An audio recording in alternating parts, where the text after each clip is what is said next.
में शुगर डाला है, अच्छा नहीं है शुगर। जाते हैं जो ह्यूमन बॉडी के लिए नुकसानकारक होते हैं, वो रॉ मटेरियल होती है। और इंडिया के अंदर ज़्यादातर 80 से 90% को डाला जाता है। जानवरों की हड्डियों का इस्तेमाल होता है या नहीं? जानवरों की हड्डियों को जलाया जाता है।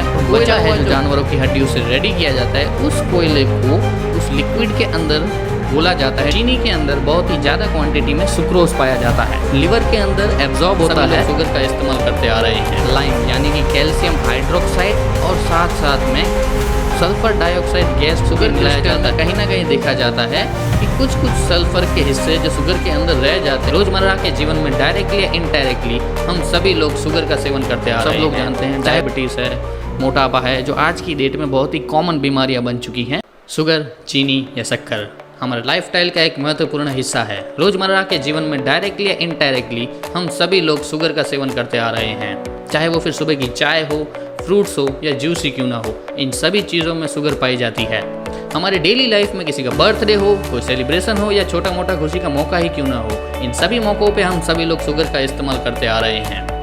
चाहे वो फिर केक हो, चॉकलेट्स हो, कोल्ड ड्रिंक्स हो या फिर फ्रूट जूस ही क्यों ना हो, इन सभी आइटम्स को बनाने के अंदर शुगर का इस्तेमाल किया जाता है।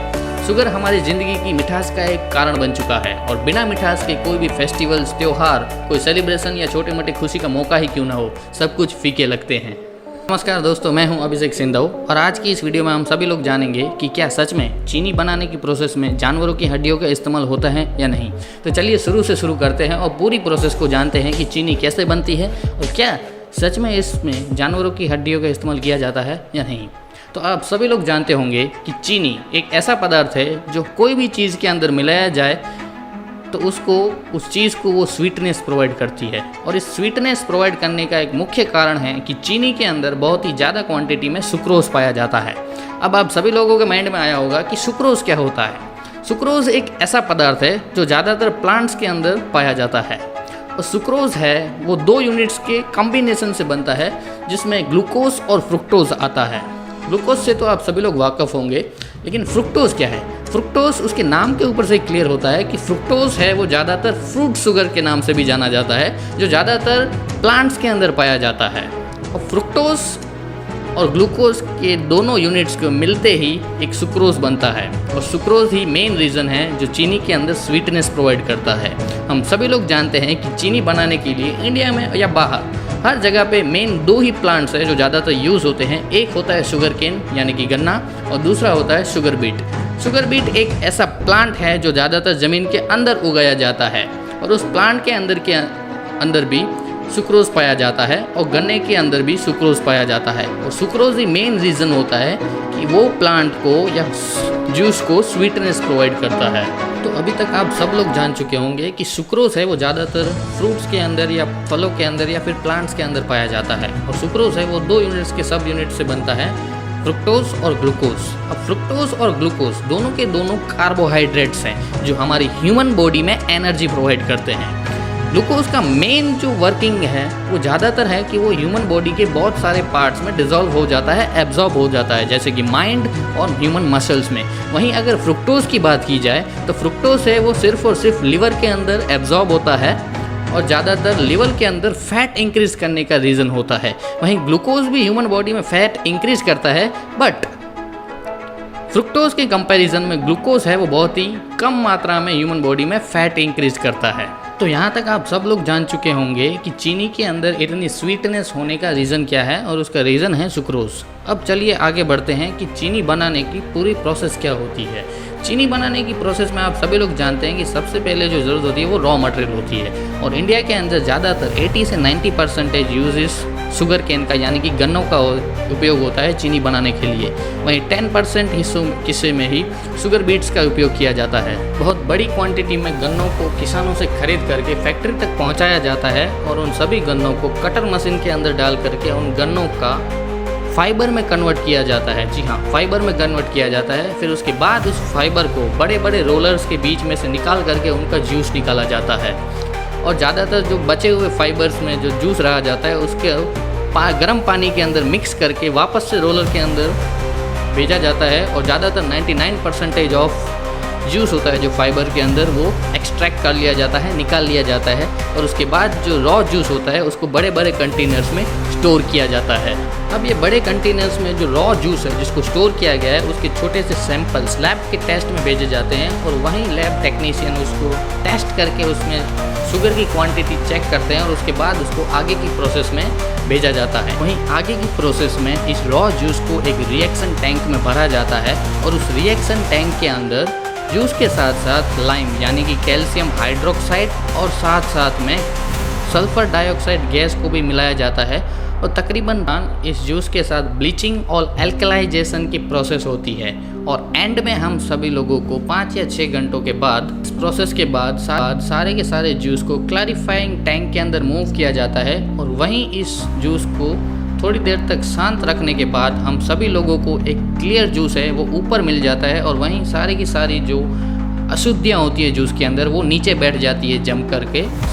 इसकी मदद से हम सभी लोग आसानी से ऊपर का जो साफ़ जूस होता है उसको हम अलग निकाल पाते हैं। साफ़ जूस को प्रोसेसिंग टैंक के अंदर मूव किया जाता है, और इस प्रोसेसिंग टैंक के अंदर जूस को तब तक गर्म किया जाता है जब तक कि हम सब लोगों को ये जो जूस है वो कन्वर्ट ना हो जाए हार्ड सिरप के अंदर, और वहीं इस हार्ड सिरप को मूव किया जाता है नेक्स्ट टैंक के अंदर। नेक्स्ट टैंक के अंदर जो हार्ड सिरप मूव किया जाता है उसको गर्म करके पहले से ही रेडी थोड़ी सी चीनी की क्रिस्टल इसके अंदर डाल करके इस सिरप को थोड़ी देर तक ठंडा करते हैं, और तब तक ठंडा करते हैं जब तक ये सिरप है वो क्रिस्टल के अंदर कन्वर्ट ना हो जाए। अब इस सिरप को ठंडे होने के बाद हम सब लोगों को 2 पदार्थ मिलते हैं। एक मिलता है शुगर जो कि ब्राउन होते हैं, और दूसरा पदार्थ मिलता है जिसको हम सब लोग मोलासिस कहते हैं। अब इस मोलासिस को रिमूव करने के लिए सेंट्रीफ्यूज मशीन में इसको डाला जाता है, और ये सेंट्रीफ्यूज मशीन इतनी तेज़ी से घूम रही होती है कि उस तेज़ी के मदद से इसके अंदर जो फिल्टर्स लगे होते हैं उस फिल्टर्स के अंदर से मोलासिस अलग हो जाता है, और ब्राउन शुगर क्रिस्टल्स अलग रह जाते हैं। वहीं इस रेडी ब्राउन शुगर को ड्रायर के अंदर डाल करके सुखाया जाता है, और इस ब्राउन शुगर को हम सभी लोग रॉ शुगर कहते हैं, जबकि हम जो लोग वाइट शुगर यूज़ करते हैं उसको रिफाइंड शुगर के नाम से जाना जाता है। अब ये वाइट शुगर होने के पीछे की जो प्रोसेसिंग होते हैं वो आगे हम जानते हैं कि इस ब्राउन शुगर को पानी के अंदर घोल करके एक लिक्विड तैयार किया जाता है, और उस लिक्विड को वापस से गर्म करके इसके अंदर सल्फर डाइऑक्साइड के साथ प्रोसेस किया जाता है, और इसी प्रोसेस को हम डीकलराइजेशन प्रोसेस कहते हैं, जिसकी मदद से सल्फर डाइऑक्साइड एक रिएक्शन करता है जिसकी मदद से जो शुगर के अंदर जो बैक्टीरियाज होते हैं वो सभी रिमूव हो जाते हैं, और फाइनल में एंड में हमको एक वाइट शुगर मिलती है।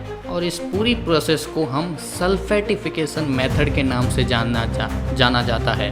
वहीं कहीं और देशों में एक्टिव कार्बन की मदद से भी इस शुगर के जो भी बैक्टीरियाज है, जो भी अशुद्धियाँ हैं उसको रिमूव किया जाता है। वहीं एक और मेथड आती है जिसको हम बोलते हैं बोन चार मेथड, यानी कि नेचुरल कार्बन के नाम से भी बोन चार मेथड को जाना जाता है। वहीं इस मेथड के अंदर जानवरों की हड्डियों को जलाया जाता है, और बचा हुआ जो नेचुरल कार्बन है, जानो कि कोयला है जो जानवरों की हड्डियों से रेडी किया जाता है, उस कोयले को उस लिक्विड के अंदर घोला जाता है। डीकलराइजेशन की प्रोसेस में जो हम सल्फेटिफिकेशन, जो सल्फर डाइऑक्साइड को मिक्स करके कर रहे थे, वहीं सल्फर की जगह पे बोन चार को डाला जाता है, और उस बोन चार को थोड़े समय तक उस शुगर के अंदर, लिक्विड के अंदर रखा जाता है, और वही जो बोन चार होता है वो पूरे का पूरा जो इम्प्योरिटीज़ होती है शुगर के अंदर उसको सोक कर लेता है, और एंड में जो फाइनल प्रोडक्ट मिलता है वो एकदम वाइट क्रिस्टल शुगर के फॉर्म में हम सब लोगों को मिलता है। अब इस पूरी प्रोसेस में हम सब लोगों ने जाना कि एक पहली मेथड है जो सल्फेटिफिकेशन मेथड है, और दूसरी मेथड है जो बोन चार मेथड से जानी जाती है। हालांकि यूएसए जैसी कंट्रीज में आज भी ये मेथड प्रैक्टिस की जाती है, बट इंडिया के अंदर मोस्टली है जो डबल सल्फेटिफिकेशन मेथड के नाम से जानी जाती है, जो सल्फर डाइऑक्साइड के साथ शुगर को प्रोसेस किया जाता है, और वाइट शुगर की क्रिस्टल जो बनाए जाते हैं। और ज़्यादातर इंडिया में पहले के समय, आज से बहुत साल पहले, बोन चार मेथड का उपयोग किया जाता था, लेकिन आज के टाइम में है वो मेथड बहुत ही कम हो चुकी है और ये ना के बराबर हो चुकी है। तो ज़्यादातर आज की डेट में डबल सल्फेटिफिकेशन मेथड का शुगर बनाने में यूज़ होता है, मगर इस मेथड के भी कुछ डीमेरिट्स है जो हम जानेंगे कि जैसे कि क्या होता है कि सल्फेटिफिकेशन मेथड में शुगर क्रिस्टल में कहीं ना कहीं देखा जाता है कि कुछ सल्फर के हिस्से जो शुगर के अंदर रह जाते हैं, जो ह्यूमन बॉडी के लिए नुकसानकारक होते हैं, हानिकारक होते हैं। तो दोस्तों आज के इस पूरे वीडियो में हमने चीनी बनने की शुरू से लेकर एंड तक की पूरी प्रोसेस देखा और आशा है कि आपको जो शुरुआत में क्वेश्चन था कि क्या चीनी के अंदर जानवरों की हड्डियों का यूज़ होता है या नहीं, वो पूरे क्वेश्चन का आपको आंसर मिल चुका होगा। हालांकि दोनों मेथड इंडिया में प्रैक्टिस होती हैं। आज की डेट में जो डबल सल्फेटिफिकेशन मेथड है वो ज़्यादातर यूज़ हो रही है चीनी बनाने के लिए अंदर, बट दोनों ही मेथड के अपने अपने एक फ़ायदे थे और नुकसान थे। बोनचार मेथड है जो यूज़ की जाती थी, उसके अंदर एक बड़ा फ़ायदा था कि प्रोड्यूसर्स को, फैक्ट्री ओनर्स को वो मेथड थी वो पूरी कॉस्टली नहीं पड़ती थी, सस्ते में पड़ती थी। वहीं डबल सल्फेटिफिकेशन मेथड है वो थोड़ी बहुत कॉस्टली है कंपेयर टू द बोनचार मेथड। दोनों ही मेथड के अपने अपने मेरिट्स थे और डीमेरिट्स थे।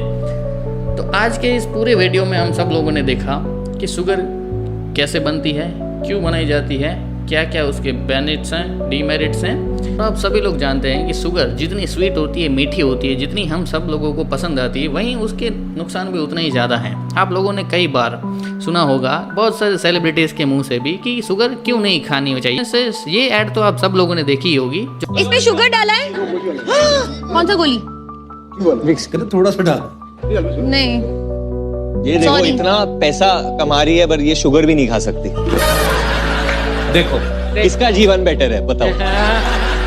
अच्छा नहीं है शुगर। शुगर अच्छा नहीं है? शुगर अगर खा रहे हो तो have it in the form of fruits, but don't have sugar. पाजी शुगर बहुत आपकी बुरा मम्मी होता है। नाउ अब आप सब लोगों को क्लियर हो गया होगा कि शुगर के अपने एक नुकसान हैं जो हम सब लोग जानते हैं। डायबिटीज़ है, मोटापा है, जो आज की डेट में बहुत ही कॉमन बीमारियां बन चुकी हैं। तो इट्स अपॉन यू, आप लोगों के ऊपर है कि शुगर आप लोगों को कितनी खानी चाहिए, कब खानी चाहिए और कितनी क्वांटिटी में खानी चाहिए।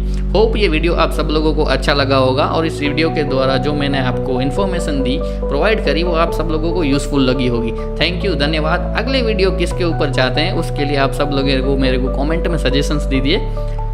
Please like, share and subscribe.